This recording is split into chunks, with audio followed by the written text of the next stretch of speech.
మెడకి జంగు బాగా నాయమంటావా? ఎందుకే చైన్ వేసుకున్నావు కదరా, మెడలాగుతున్నాయేమో అని.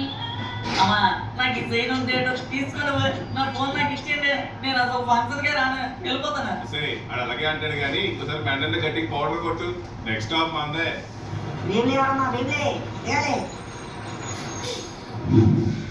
ఇంటి దగ్గర ఫంక్షన్ పెట్టి మంచి పని చేశారు మీ అన్నయ్య వాళ్ళు. మరి మీ వైజాగ్ లాగా మరి ఆరంభం చేయడం మా అన్నయ్య గారు. మా వైపు చుట్టాలు రైలు పట్టాలంటే వాళ్ళు చిన్నగా ఉంటారు. చాలులేవే బాబు, పుట్టింటికి రాగానే ట్రాక్ తప్పుతున్నాం. నాన్నగారు రైలు ట్రాక్ అంటే గుర్తొచ్చింది. కొంప తీసా పోపిస్ట్ టీటీ గట్ట వచ్చేస్తానంటరా. అతను నీకు పెద్దనాన్న అవుతాడు రా. కనబడంగానే వంగి నమస్కారం పెట్టాలి, దెబ్బకి చేయని కనబడాలి. అదండి అదిగోండి మా అన్నయ్య. మా చెల్లెమ్మ వచ్చింది. ఏలక్స్ లేకుండా బావగారు, ఏలక్స్ లేకుండా బానే ఉన్నారా? బాగున్నాను బావగారు. చెల్లెమ్మ రావమ్మా, ఏలక్స్ లేకుండా నీ పుట్టింటికి రా.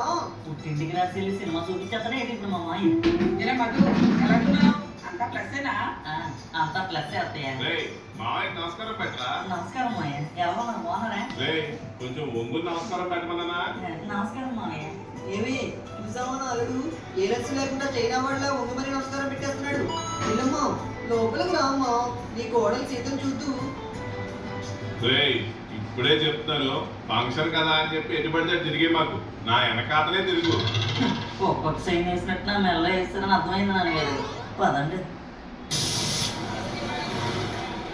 ఏంటి వాయ్ ఈ జీడి పప్పు ఏంటి వాయ్, ఈ బాదం పప్పు ఏంటి ఇక్కడ చూస్తాను ఏంటి సరిపోయా ఎంత ఉందో చూడు. ఇంకా బాగున్నాయి బాయ్.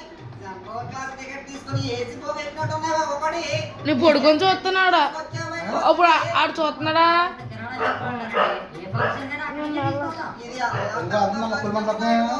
తగ్గిపోయి